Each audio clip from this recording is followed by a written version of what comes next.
Verizon 14% de rendement à l'heure d'aujourd'hui. Est-ce qu'il y a un regain potentiel sur l'action?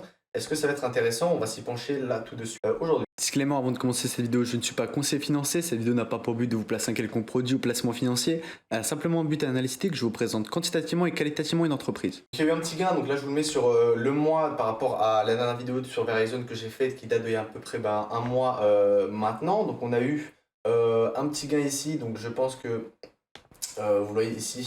Voilà, il y a eu là par exemple il y a 2 heures, AT&T affirme que les tests effectués sur certains sites de câbles en plomb ne présentent aucun risque pour la santé publique, donc ce risque d'amende potentiellement pourrait disparaître et donc on pourrait avoir un retour à des PE à peu près stables. Donc là on est sur un PE à 6 et potentiellement voilà, sur 5 ans on était sur un PE à 15. Donc déjà on a une belle marge potentielle à aller récupérer. Donc l'entreprise, je l'ai déjà présentée si vous l'avez déjà si vous ne la connaissez pas l'entreprise, donc je l'ai déjà présentée, vous pouvez aller regarder la vidéo, elle s'affiche juste en haut.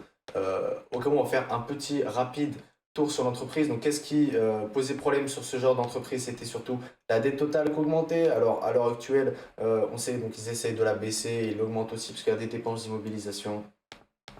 On le voit là, mais en soi, émission retrait de la dette, on enlève, on dépense surtout en immobilisation.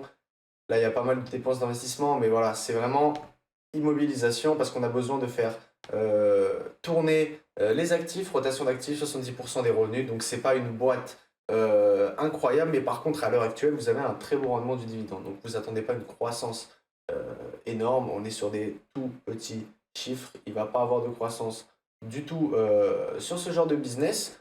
Donc, tout ce qui nous importe, c'est il faut qu'ils réduisent leur dette. Et à partir de ce moment-là, peut-être que personnellement, j'augmenterai ma position dessus. Donc il faut qu'ils se focus pas mal dessus. Et ensuite, qu'on baisse un petit peu ce rendement du dividende qui est là à l'heure actuelle, qui est quand même assez élevé. Si on pouvait se concentrer sur le remboursement de la dette, ça serait intéressant parce que si potentiellement il y a des choses qui peuvent être mauvaises pour cette entreprise, donc on l'a vu, les Starlink, etc., vu que ça appartient à Elon Musk, peut-être qu'il pourrait y avoir justement que Starlink devienne un vrai concurrent pour Verizon.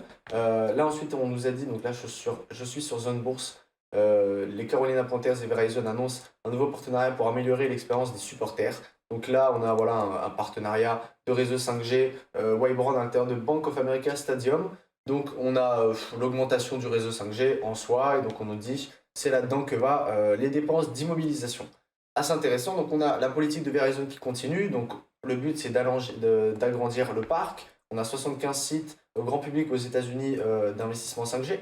Voilà, Verizon Business Connect, mélange de capacité, de réseau grand public et privé, écosystème de technologies robustes, des partenariats 5G qui permettent aux ligues, aux équipes et aux exploitants de stade de créer et d'offrir une expérience de premier ordre de supporters. Donc, on sait que maintenant, grâce à ça, les stades vont signer des contrats avec Verizon pour pouvoir disposer de la 5G dans les stades. Assez intéressant. On sait du coup que ça va être des contrats plutôt longs, donc des contrats sûrs, donc on a une visibilité énorme avec ce business. On sait qu'il n'y a rien qui va changer, que potentiellement ça sera toujours de l'amélioration. Alors après, ça va avec des dépenses d'immobilisation élevées, des capex élevés, parce qu'on l'a dit, frais de maintenance, etc. C'est ça qui nous intéresse. Mais sinon, si certains institutionnels, donc comme on a pu voir, voilà, il y a eu une présentation des analystes récemment. Moi, je ne sais plus si c'était Morgan Stanley ou JP Morgan qui était passé à l'achat. Ça a fait un petit gain de à peu près, on a gagné 1 $, de 4-5%, je crois qu'il y a eu un petit gain. Donc, assez intéressant. Donc, à l'heure d'aujourd'hui, Verizon, vous avez un rendement de 14%. On va le calculer. On va le calculer tout de suite. Donc, dans les courbes des bénéfices, donc on aura un bénéfice par action qui, d'après les calculs, devrait baisser. Donc, on tablerait sur 4,73 qu'on divise par 34. On serait sur un voilà, 14%. Sachant qu'en plus, on a le fait qu'elle est valorisée seulement à, on l'a vu, 6 fois ses bénéfices. Si elle arriverait à 15, on aurait quand même une appréciation d'à peu près 3 fois 3. Donc, assez intéressant à l'heure d'aujourd'hui. Si vous avez apprécié cette vidéo, si vous avez apprécié cette vidéo, n'hésitez pas à mettre un like et à vous abonner. Et moi, je vous dis à bientôt.